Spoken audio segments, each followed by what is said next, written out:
A ruthless police officer attacked a blind girl and her canine service dog. The girl's voice cracked through tears. Please, he's not dangerous. He's my eyes. Please don't hurt him. But the officers didn't listen. Yet, before anyone could understand what was happening, chaos erupted. The little girl's white cane slipped from her trembling hand as officers shouted behind her. Her tiny fingers clutched the sleek, black fur of her Doberman pinscher, whose vest read, "Canine Service Dog." "Stay back," one officer barked. But Max didn't move. He stood protectively between her and the police, growling low, ready to defend her. Within seconds, the crowd gasped, cameras started recording, and what happened next would leave the entire city speechless. The city bustled under the afternoon sun, yellow cabs a blur of motion as traffic lights flickered between red and green. In the middle of the crosswalk stood a little girl, no more than 7, clutching a white cane in one hand and gripping the harness of her Doberman pinscher with the other. Her name was Lily. Her pale blue dress fluttered in the breeze, but her sightless eyes didn't see the chaos that was about to unfold around her. From a distance, the sudden wail of police sirens shattered the calm. 4 patrol cars screeched to a stop at the intersection, their lights flashing in violent red and blue. People froze on the sidewalks, murmuring and pointing. The officers jumped out, tense and ready, their voices sharp and commanding. "Get that dog under control," one officer shouted, hand hovering near his weapon. Lily flinched at the sound. Her dog, Max, a large Doberman wearing a black vest labeled Canine Service Dog, stood firm beside her. His cropped ears twitched, his tail stiff, his gaze locked on the approaching officers. He wasn't growling, not yet, but every muscle in his powerful frame signaled alertness. "Please," Lily cried, her voice trembling. "He's not dangerous. He's helping me cross." Her plea was drowned out by the echo of boots against asphalt. The officers spread out in formation, their instincts taking over. To them, this looked like a dangerous situation. A large Doberman, a breed often stereotyped as aggressive, blocking traffic near a child, refusing to move even with police commands. One officer raised his baton, gesturing for the others to keep back. "We can't take chances," he said grimly. The crowd began gathering at the edges of the street, phones raised, recording. The air grew thick with tension. "Why are they pointing at a service dog?" someone whispered. Another voice, deeper and angry, shouted, "She's blind, can't you see that?" But the officers didn't seem to hear. Max's instincts sharpened. He could feel his girl's fear through the trembling of her hand. His bark broke the silence, deep and fierce, echoing off the skyscrapers. The officers jumped back in alarm. "Aggressive behavior. Step back," one of them yelled. The little girl stumbled, clutching Max's fur. Her cane fell from her hand and clattered onto the road. She turned her face toward the noise, her voice cracking with desperation. "Please don't hurt him. He's all I have." For a heartbeat, everything froze. Then one wrong move changed everything. A taxi horn blared nearby, startling Max. He barked louder, stepping slightly forward to block Lily from the startling sound. But to the officers, it looked like a charge. In an instant, one of them lunged forward, grabbing for the leash. Lily screamed. The crowd erupted, and in that single moment, the story that would shake an entire city began. Caught on a dozen cell phones, spreading faster than anyone could imagine. Max didn't understand the chaos. All he knew was that the small, fragile girl behind him was scared, and that no one, not even the police, would hurt her while he still drew breath. The sound of shouting echoed through the street as more bystanders gathered. "Why are they yelling at a child?" someone muttered. A woman in a red coat gasped, clutching her chest. "That dog's not attacking, he's protecting her." But the police didn't hear them. Their voices were lost beneath the hum of engines and the shrill of radio chatter. The tension thickened. Max barked again, one sharp, commanding bark. He wasn't lunging, he wasn't biting, he was standing guard, his body low and protective, shielding the small girl who clung to his harness as tears streamed down her cheeks. Lily's trembling voice rose above the noise. "Please, he's not bad, he's just scared." Her words cracked with desperation, but they barely reached the officers now encircling her. A gust of wind carried the scent of exhaust and tension through the air. A passing delivery truck screeched to a halt, the driver sticking his head out in disbelief. "You're scaring her," he shouted toward the officers. Amid it all, the blind girl stood trembling, her hand searching the air helplessly. "Max, where are you?" she whispered, though he was right beside her. For the first time, doubt flickered in an officer's eyes. Something about her small, fragile voice cracked through the chaos. But it was already too late. The moment had spiraled far beyond control. Just minutes before, the world had felt calm to her. The warmth of the sun rested gently on her cheeks. The rhythmic tapping of her white cane against the pavement was her way of painting the unseen world. "Forward, Max," she whispered softly. Her voice was calm, trusting. The Doberman took a careful step, guiding her across the white lines of the street. In her world of darkness, Max was her light. Then the first siren screamed. The noise tore through the air. Lily froze, her grip on the harness tightening. Max immediately stopped, standing tall in front of her. "What's happening?" she murmured. He gave a low bark, his signal for danger, but before she could understand, a man's voice shouted, "Get that dog back!" She could hear the tension in the officer's tones, their fear, their suspicion, and it made her tremble. Then she felt a rough hand brush against her shoulder. She flinched. Max growled, a deep, protective sound she had only heard once before, the night a stranger had tried to snatch her bag in the park. Everything blurred into confusion. Sirens, shouting, Max's barks, the gasps of strangers. "Please stop shouting," she begged, covering her ears. "You're scaring him." Her cane slipped from her grasp and rolled away. Her voice broke. "I just wanted to go home." Max pressed against her leg, trying to guide her backward to safety. She clung to his harness, trembling. She didn't understand why the people who were supposed to protect her were now shouting at her only friend.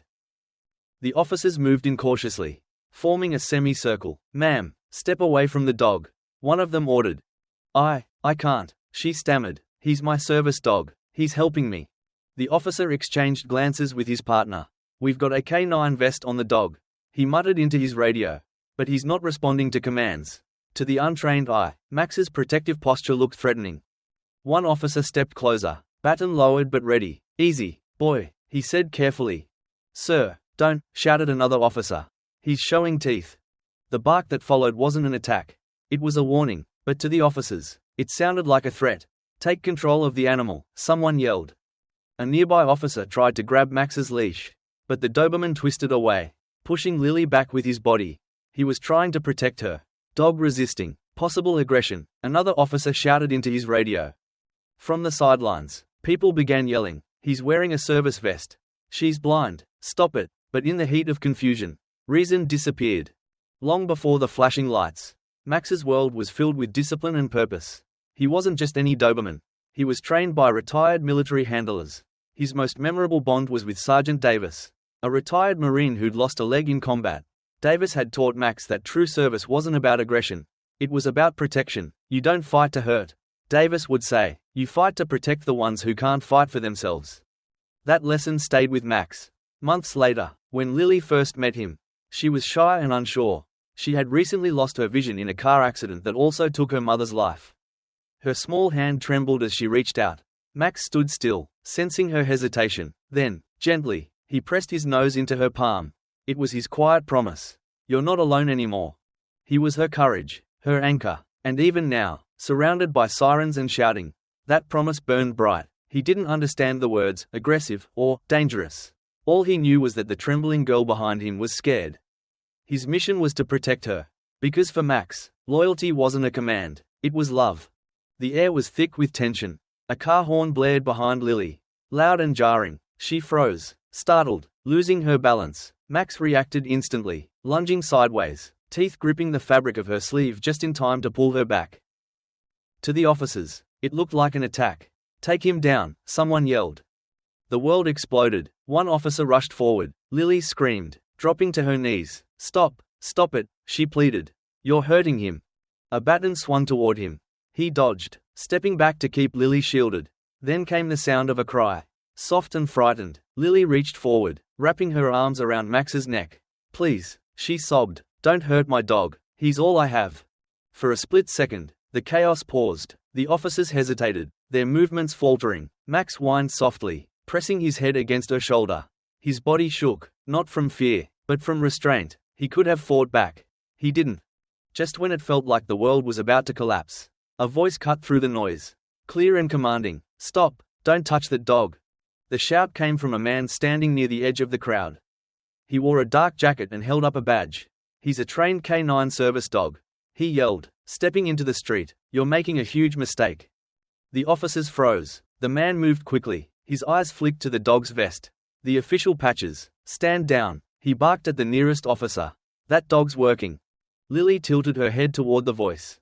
"Who's there?" she asked shakily. "My name's Detective Miller," he replied, his tone softening. I train police K9s. Just hold on, sweetheart, nobody's going to hurt him. Miller slowly approached. He's not attacking, he said firmly. He's protecting. Look at his stance, ears back. No forward aggression, he's guarding her. The lead officer frowned, uncertainty creeping into his expression. Max's growl faded into a low whine as Miller knelt. Easy, boy, he murmured. You're doing good. The Doberman's breathing slowed. His stance softened, recognizing a friend. Lily's trembling eased slightly. Officers, Miller said, glancing up. Lower your batons. You're scaring the kid. Reluctantly, they stepped back, but just as calm began to return. A distant sound, a horn, a screech of tires, snapped every head around. The danger wasn't over. A delivery van swerved around the corner. Its horn blaring, the crowd gasped in horror as the vehicle skidded toward the intersection. Toward Lily. Get her out of there, someone screamed. But before anyone could react, Max had already sensed the danger. In a flash of motion, the Doberman leapt sideways, throwing his body against Lily, knocking her out of the van's path. They tumbled to the ground just as the tires screeched inches away. For a heartbeat, no one moved. Then the crowd erupted. Is she okay? Call an ambulance. Miller dropped to his knees beside them. Lily lay trembling, clutching Max's fur. I didn't see it, she whispered. You're okay, Miller said quickly. You're okay because he saved you. Max whined softly, his paw trembling slightly. He'd scraped it on the asphalt. But he didn't care. His eyes darted between her face and the stopped van. The driver stumbled out, pale and shaking. I didn't see her. Oh God, that dog saved her. The crowd began to cheer. Phones captured every angle, the moment Max had thrown himself into harm's way. The stunned officers frozen in place. Miller looked at the officers, anger flickering in his eyes. Do you see now? He said sharply. He was protecting her. The lead officer swallowed hard. We made a mistake, he admitted. Lily sat up, wrapping her arms around Max's neck, sobbing into his coat. You saved me, she whispered. You always do. The chaos settled into a heavy quiet. Lily sat on the curb, one arm wrapped around Max. Miller crouched beside them. Are they still angry at him? She whispered. Miller glanced toward the officers, who now stood awkwardly. No, he said firmly. They understand now. One of the officers stepped forward slowly, his eyes downcast. I'm sorry, he murmured, his voice thick with remorse. We thought he was attacking. He would never hurt anyone. Lily said softly. He was just scared. So was I. Her words struck like quiet thunder. You owe this kid an apology. And you owe that dog your respect. Miller said evenly to the officers. He's better trained than half the force dogs I've seen. Inside the small hospital room, sunlight filtered through pale curtains. Lily sat on the bed, her hands resting gently on Max's head as he lay beside her. His paw bandaged. Miller stood near the doorway. The doctor says you're both going to be fine, he said softly. Just a few scrapes. Lily smiled faintly. It wasn't luck, she whispered. It was Max. Miller stepped closer. You've got quite a partner. They thought he was bad. But he's good. He's always good, she said. He's not just my dog. He's my eyes, my heart. By morning, the story had spread like wildfire. The video dominated every screen. Hashtags began trending worldwide. Hashtag justice for Max and hashtag hero service dog. Protesters gathered outside the police precinct with signs reading, Train, don't blame. The chief of police, Chief Williams, faced relentless questions. Meanwhile, Detective Miller sat in his dimly lit office, replaying the footage, the radio calls, the officer statements, the witness footage. The truth wasn't in the paperwork. It was in the silence between the moments. He paused the video on the frame of Max's leap. You didn't attack, he murmured. You saved her. The office door creaked open. Chief Williams stepped inside. You've been at this all night? There's no doubt, Miller said. The officers overreacted. That dog's behavior was completely defensive. The chief sighed. I know, we'll need to make a public statement. Then make the right one, Miller said. Admit the mistake. Give that dog the recognition he deserves. 2 days later, Miller entered Lily's hospital room with a warm smile. Hey, partners, he said. Lily's face brightened. Mr. Miller. I brought something for you, he said, pulling out an envelope stamped with the city seal. From the department, an official apology, signed by the chief himself. Her small fingers took the envelope. They said sorry to Max. Too, especially to Max. He knelt down, scratching the Doberman gently behind the ear. The chief wants to make things right. There's going to be an event this weekend. The city wants to honor you both. Lily smiled faintly, tears glistening in her eyes. Honor us? Miller nodded. For bravery, for proving that heroes don't always wear uniforms. Sometimes they wear fur. The city square was bathed in golden afternoon light. Hundreds of people filled the space, holding signs that read, "Thank you, Max." On the stage, the mayor stepped forward. Today, she began, we gather to remind ourselves what compassion truly looks like. Behind her stood Detective Miller, Lily, and Max. His service vest was polished, a golden badge pinned to his chest. The mayor continued, in a moment of fear and misunderstanding, this brave service dog showed more restraint, loyalty, and love than most of us could in a lifetime. Applause erupted. Lily spoke softly into the microphone. I can't see any of you, she said, her voice small but strong. But I can feel your hearts. Max isn't just my dog. He's my eyes. He didn't protect me because he had to. He did it because he loves me.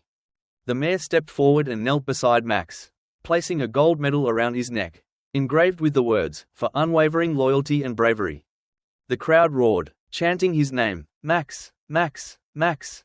As music swelled and confetti floated through the air, Lily knelt beside him, wrapping her arms around his neck. We did it, she whispered. They finally see you for who you are. In that radiant moment, Max lifted his head, letting out a proud, joyful bark that echoed through the square. Lily smiled through her tears, whispering, that's my hero. As the cheers faded, the world seemed to slow.